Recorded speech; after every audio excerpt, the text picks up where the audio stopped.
All right, just got back from the auto parts store and $650 worth of brakes and fluids later. We are back at the garage. Next step before I open any of those other very expensive packages is to do an oil change and see if I can get any kind of insight into the health of the engine.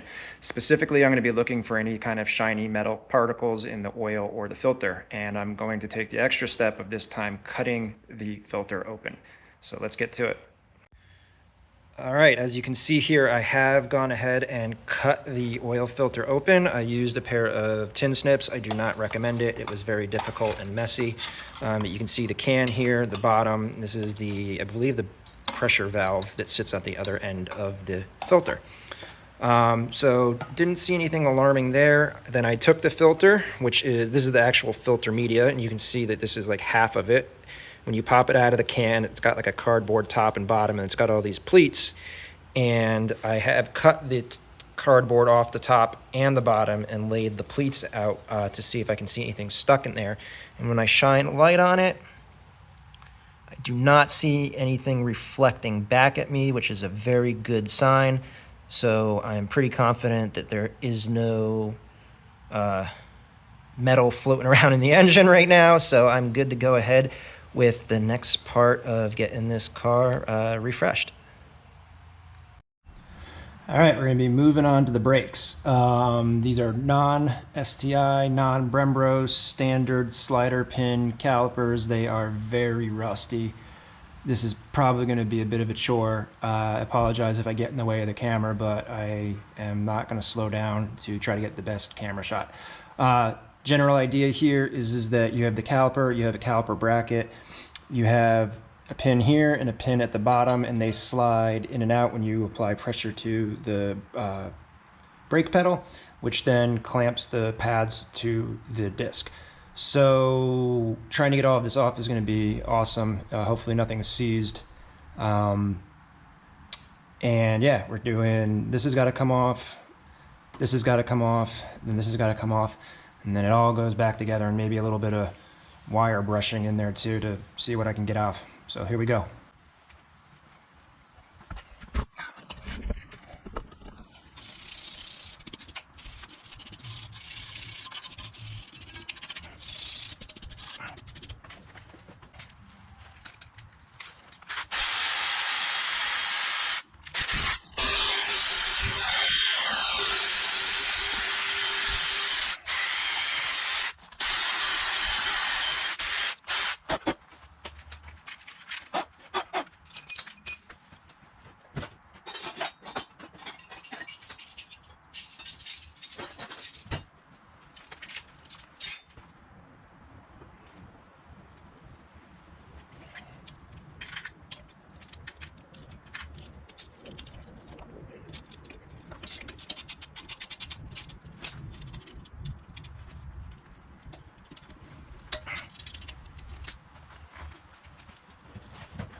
Huh.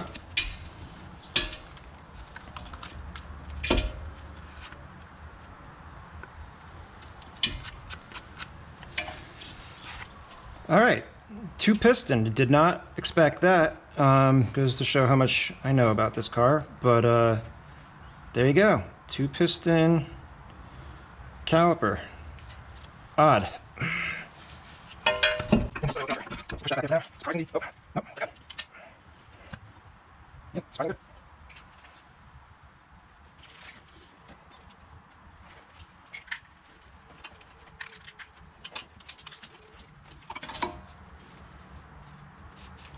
I mean, these pads had some life left in them, but not that much. And if I'm coming in here to do the rotors anyway, might as well do these.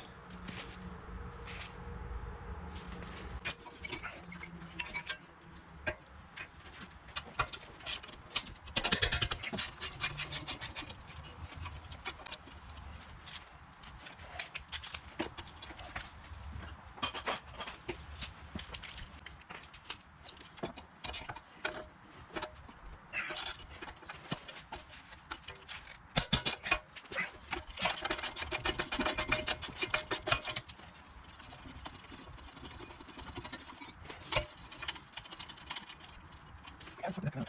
Oh.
God damn it.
All right, so you saw me struggling a little bit. What happens is that this pin is just a normal metal pin with a rubber accordion boot on the outside of it.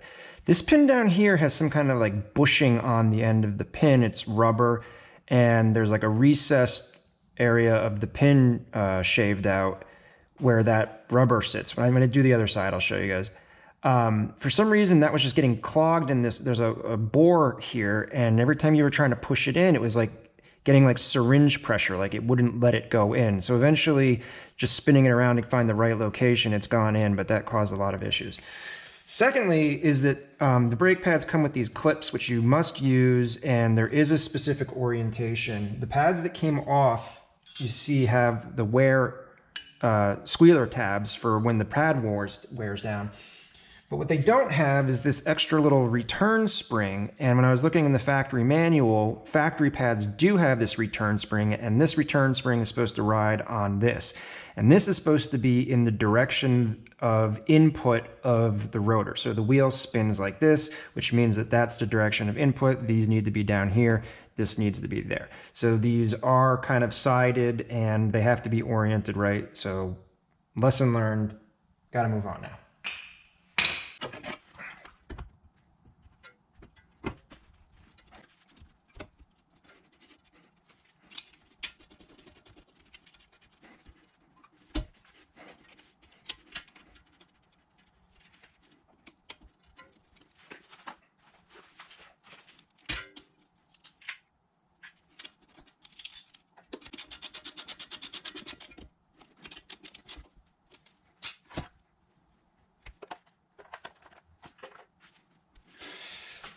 All right, one caliper down, 4 to go. I got to take a break and clean this place up a little bit. It's a disaster right now, and it's getting really hard to find my tools. So I'll be back in a minute with the rear.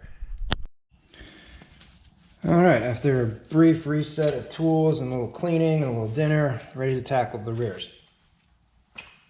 Hopefully this is smoother than the fronts. So what do we got here? Similar style setup to the fronts. Slider pins that go through the caliper, bracket mounted to the hub. All of this needs to come off. Everything's getting replaced. I'm gonna shut up and just go.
All right, so I finally got the pads in. You saw me struggling again. These clips are just a pain in the ass, and I'm really considering just getting Brembros for the sheer fact that they are just so much easier to work on than these like OEM complicated, CZ, stupid, heavy caliper bracket and separate caliper setup. It's just pain in the ass nightmare. So anyway, got through that. Go back to the time lapse now.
All right, that's one side done. I'm gonna do the other side off camera so you guys don't get any more bored than you probably already are.